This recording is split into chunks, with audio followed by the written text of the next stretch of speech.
គ្រប់គ្នាមានទុក្ខព្រោះមានបញ្ចខណ្ឌប៉ុន្តែបើបានសិក្សាមានបញ្ញាដឹងនៅបញ្ចខណ្ឌតាមសេចក្តីពិតនោះជីវិតពិត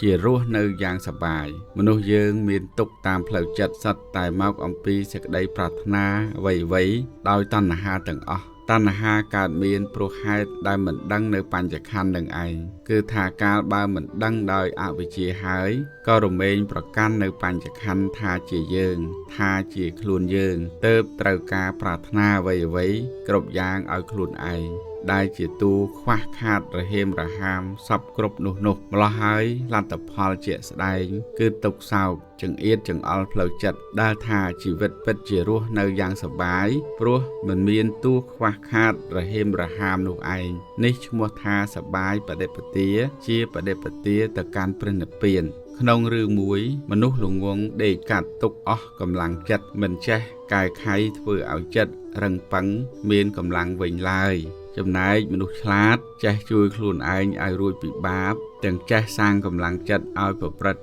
ទៅក្នុងកុសលធម៌ផ្សេងបានទៀតផងមកពីរបស់ល្អទើបយើងពេញចិត្តឬមកអំពីការពេញចិត្តទើបមានរបស់ល្អ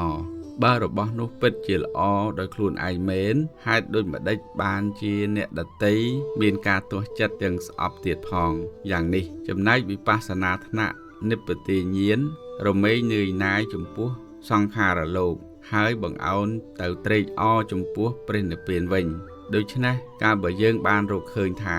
របស់ល្អគឺមកអំពីយើងពេញចិត្តពិតហើយយើងក៏បីអប់រំចិត្តឲ្យមានសន្តោសចំពោះបច្ច័យ4បែបនេះយើងនឹងបានរស់នៅដោយសប្បាយចិត្តជាមួយនឹងរបស់ដែលយើងមានទាំងត្រេកអរចំពោះព្រះនិព្វានដែលមិនមាននៅបញ្ចខណ្ឌទៀតផង